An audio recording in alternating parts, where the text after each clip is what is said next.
I did see you put a post with yourself and then Coko. Were you planning to that's do coming out. Yeah, that's coming out in a couple weeks. what exactly what are you releasing? Your own? That's the record. That's a single called Real Love. Yeah, yeah. It's coming in about 4 weeks. We got to set it up, but it's about to drop. I have a whole lot of records stuff that I want to put out this year. That's going to be the lead off of it. I have a whole album called Bams, Rare, Remixed, and Unreleased. Okay. I'm taking old stuff and flipping it. I'm putting some new stuff on there that I just want to put out. So it's kind of a hodgepodge of Bam stuff. And I'm getting that out of the way. And then I have a whole nother album I'm doing that I want to do on myself proper. A Brian Alexander Morgan album properly, finally. Wow. So yeah. The first one, is it that you're taking tracks that you produced for other people that you wrote that you want tracks to that update? I wanted to produce. Okay, remember I told you I wrote four songs for Brandy, right? Yes. Well, 3 of them never got cut, and one of them I always wanted Jasmine Sullivan to do. I did another one I wrote for Bruno that I never gave to him. I did another one that I wrote for Babyface that I never gave to him. So stuff like that is just dangling, sitting out here. I'm going to get them cut. Now, whether I can cut them with the actual people or not, we'll see. But either way, those songs still exist, and I want the world to hear them. Okay. Yeah. In the way that they were intended, so you're not going to do trap music with that kind of thing. No, it depends, because I got some trap stuff too. Like there's certain things that I got a joint that I have. Give me an example. I told you I did a song called Crazy on Usher. Yeah. All right. Well, I reflipped it into a trap thing, and I want Bieber to sing it. Okay. See, it's flips of things. Like it's Bams, Rare, Remixed, and Unreleased. Okay. Then I got some stuff that I got on SWV that we never released. That was just dope. So I'm doing one of them is like really, really dope. The fans really want it. It's called What Two Can Do. So I put a snippet of it on the internet a couple of years ago, probably like in 2017, and they've been dying for it ever since. So I'm trying to get that out as well on the same album. Was that from the first? It was it was from in the middle after the sessions were done for the second album. Okay. They were done cutting, and this is just something I did on my own at my house, just messing around. Okay. But pretty dope. Because we thought there was going to be a Coca-Cola endorsement thing at this particular moment. So we did a song called You Can't Front and another one called What Two Can Do. Okay. Yeah. And so, yeah. Real Love comes from that same time, but I modified it and put myself on it in 2011. And I've just been sitting on it ever since. So that's why that's coming now. So are we expecting a video? Are we expecting the promotion? With Real Love, no. That'll probably be a lyric video only. Okay. But the big one, What You Can Do, that's a secret. I'm trying to do a tribute to them with certain celebrities lip syncing to it. Okay. And so I'm working on that now. Are they going to be in it themselves? We just talked about that. I might have them in at the very, very end as just a cameo, but it's really a tribute to them from some of their peers. Okay. Right? Look at you getting exclusive. Check you out getting this is an exclusive, baby. You getting that? I ain't told nobody this one. No. But I'd wonder though, people would always wonder, could you go back and write and do a song with them now? Would it be? I have several things coming. Listen, they're gonna be some of the same because it is the same. Some of it's old and you won't even know because I'm flipping it. Like Real Love is a tribute to break beats and records that we love. So and I just recently befriended Prince Marky D, who we just lost. Oh yes, yeah. So in Real Love, I'm using the keys that he wrote for Real Love for Mary J. I have that in my Real Love, but it's only in the verses. Then it switches to some whole other thing. So it's kind of like a DJ record. Real Love makes you feel like a DJ is sitting there cutting in different beats that while the vocal is going. It's dope. I wanted it to feel like that. Like I keep switching the beat up underneath you. Why did we have to wait this long to get stuff from you? Because last year, 2 years, what were you doing? Check this, because in 2011, when I added my part to Real Love, it was just me casually listening back to it. That vocal is from 95. But I didn't like the hook that I wrote in 95. So I took that hook off, and that was the whole SWV. It was them, all 3 of them. It was called something completely different. The only way I could keep it and make it something new and fresh was to change the hook and make it be a better hook. So I did that, and it's me singing the hook in a vocoder, you know, kind of Teddy Riley style, and then I kept Coco's vocals for the verses, and then it made sense. So it's more of a duet with me singing. It's not even duet. It's Coko singing the verses and me singing the hook is what it is. Wow. And it's just cool. And so I decided to flip the track into a breakbeat type of track because it just seemed appropriate. It's like, I didn't want to do a new production on it. I didn't want to do no trap on it, that's for sure. And I didn't want to have it be the old track that it was. So the only thing I could think of to do to make it be kind of hot was to make it be every breakbeat that you know and loved. Like, well, not every, but the ones I used, know and love. Like, okay, I told you the verses are real love, right? Yeah. When you get to the hook, I'm using the drums that make you feel like, come and talk to me. You know, you got that for the hook. And then another verse comes in and it might be, now I feel like Bonita Applebaum. You feel me? From Tribe Called Quest. Yeah, yeah. Bro, trust me, this is a DJ hip-hop R&B heads record with Coco's vocals that you know and love. Are we expecting it in April or May or what? Absolutely. We're going to expect this bad boy in April. I was waiting on this one final clearance, sample clearance, and we're ready to roll. The record, it's been ready to roll for like months. Okay. But we had to get this one sample clearance hurdle we're getting over, and we'll be rocking. Okay, so that's, you don't get hit with $1 million. Right. We want to be able to play it properly. Yes. Yeah. I've sent it to certain DJ friends of mine, and they have it and are ready to start playing it in their mixes right now. Like several of them that I respect, and they're gonna get it on. They're gonna start putting it on their playlists and stuff. So It's just exciting. Did you see the graphic for it? Yeah, I did.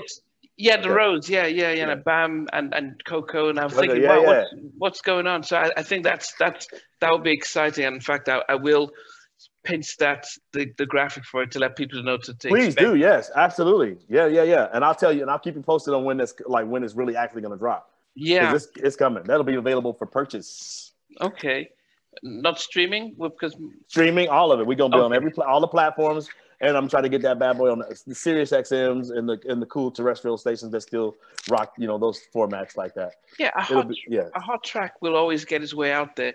I always end my interviews by asking my guests that if you were stuck in an elevator and you were told, look, it's going to take about 2 or 3 hours to get you out, what movie would you request to watch? Ooh, that's a good one. Probably one of my favorite. I have 2 favorite movies that really get me. One of them is called Sankofa. Oh, never heard of that. Because that's brilliant. And the other one is Guess Who's Coming to Dinner.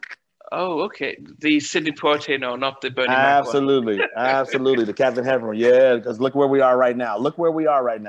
And see how much that hasn't changed. Yeah. You know what I mean? But don't close me out without talking about my Drake and my Khalid. The records that I have on them. Like I hooked up with Drake. I'm on the Views album with a song called 9. Did you not know that? No. Yeah. I'm on Drake's album called Views with an original production and a song called 9. Check that out. And then before that was 2017. 2015, I did the title track of Faith Evans' album called Incomparable. Did you know that? I didn't even know that. I was surprised to find out she's still making music. Yeah, so that's the record. Check that out. And I flipped a little D-Train style thing on that, the title track of that's called Incomparable. 2015, another record I did on Tamar Braxton called Never. The hot one on Tamar. Original, but I flipped a sample from Patty Austin. Let's see. And then Khalid in 2018, On the Way. You know that record? Outside on the outside, on the way. That's me with 1985 producing, and I'm doing the keys. Wow. And I wrote the music. So yeah, that's all my latest. And then Drake in 2017. So, and then a little work with Kanye. They flipped Rain and Week for the gospel Sunday service thing. And that's crazy. So are you still getting calls? Because Kanye called. I would call that a call. Yeah, I mean, that's a big one. And Drake, people, 40 hit me up. That's how I got up on the Views album. And then 1985, Drake, one of Drake's producers, called me for the Khalid record. So I would say, yeah. And then the A&Rs are still hitting me up too. So yeah, absolutely. So you didn't know none of those records, huh? No, you know what happens is that I'm like most of my audience, that we're very much caught in a time warp from the after 2000s. We sort of got disillusioned with the music that was put out there. Here's a quick fix, easy thing to do. Go to Apple Music, Brian Alexander Morgan's Songbook. All of them are there. Okay. It's a nice little. It's not everything I ever wrote or ever did, but it's like enough of them so you can get the variety of then and the middle and now. Yeah. Are all there. My Drake is there. My Khalid is there. My Layla Hathaway is there. My Usher is there. SWV is there. All those things are there. Yeah, I mean, this dog is what I go through and no, see. But no, Songbook is an easy way to do it as a playlist where you can literally just let it play, and then each song will just play one after the other. Apple is cool that way. You know what I mean? Yeah. I think the other question that we have is the movie's about to, before it starts, they ask you what song can we play just before we get the movie playing. What would you request? Love's in Need of Love Today, Stevie. Okay. One of my all-time favorites, and also very true. If you could play Love's in Need of Love Today before Guess Who's Coming to Dinner, that all ties in, right? Did you see the performance he did with George Michael of that track? I think I have way back in the day, but I love what Jay-Z did with it, with my man Dion, who produced Common's producer. What's his name? His hip hop name. He produced it. But anyway, that is brilliant from Jay-Z's album. They sampled Love's in Need of Love Today. It's amazing. Wow, it's been fascinating hearing your take on stuff, being educated on the whole dynamics of the group. As I said, I never understood why you do 80% of a triple platinum album, and then the less you do, the less the album sells. And there's a mechanic towards it. Like, he's only doing one song. We're not even going gold. We're just going gold. We should change things around, and I don't know, Yeah. See what happens when you change horses in midstream? There you go. Yeah. But the real stuff always endures. Yeah. That's the thing. Look how rain is still a factor right now as we speak. Rick Ross, come on. Are you kidding me? Yeah. Summer Rain, he got it out right now. Chris Brown, I just cleared the joint last week for Chris and some new record. Bryson Tiller used it on the introduction on Trap Soul. I mean, bro, it's insane. And then the TikTok world is going crazy. All these kids are singing it on TikTok now. Avery Wilson. A big TikTok thing just happened with Rain. Avery Wilson sang the hell out of it, but now all these people are lip syncing to Avery Wilson, acting like it's them singing Rain. I mean, that's a thing right now. You hear me? And the checks are popping in when that happens. Absolutely, the Spotify's, all that stuff. But more than that, because I'm past the whole part of it. That the money part of it is like, I'm over that. I'm all about the impact to the culture. Yeah. And the fact that it's still impacting 25 years later. If you look at my Instagram, I constantly post all these versions of things that people do, whether it's Week, Rain. Remember, I did Week over on JoJo too, on her debut album, which went platinum. Wow. And it's just a zillion. Gretchen Parlato's jazz version of Week. That's amazing. That Robert Glasper produced. It's ridiculous. There's a house version of Week that Maurice Joshua from Chicago produced. That's brilliant. Like, have you done your own version of it? I got a version with me and T-Pain doing it. That might be on the unreleased joint. Okay. Okay. See? Like, there you go. I got my demo of it still from '89 when I wrote it about Chanté Moore. Yeah, I saw that in Wikipedia. So it was a true story that you wrote it. Absolutely. For Charlie, but about Chanté. Yep. Totally. Did she ever find out? Well, I'm sure she knows now. No, she knows. Oh, she knew then. Yeah, she found out pretty quick. Yeah. Oh yeah. It was inspired by her. No, well, I mean, she's cool. It's flattering when you're somebody's muse. That's always flattering, right? Yeah. Especially when it's a big old million-selling platinum single. No, but when you first wrote it for her, but it wasn't for her. I didn't write it for her. I wrote it. I was trying to write it for Charlie Wilson. No, but did you when you said, "Look, this is how I feel about you," and I never said that. No way. I never could tell that she was my boss's girl. That's what Week is all about. It's about tension and resistance and no, cannot happen. Oh, see, you know, this is what Wikipedia and all these things have, is that you were in love with her and you wrote the song. I wouldn't say I was in love with her. A crush, maybe a crush on her, sure, for sure. Okay. But it was a what do you call that? When you can't do it, you can't. It's Fantasy or something like that? No. When it's what's the word? I almost came to me. When it's dangerous and when you can't do it. Yeah. What's the word? Come on, help me out. It's like when you want to do something, but you can't. Yeah. That's the way. That's what it was. And so that's why it starts out saying, I don't know what it is that really was happening, but this is crazy. You know what I mean? It was one of the only times I wrote it from a really true space of something real happening in my mind, like in my life. I never really write from a real place like that. Did you ever get her to sing a version of it?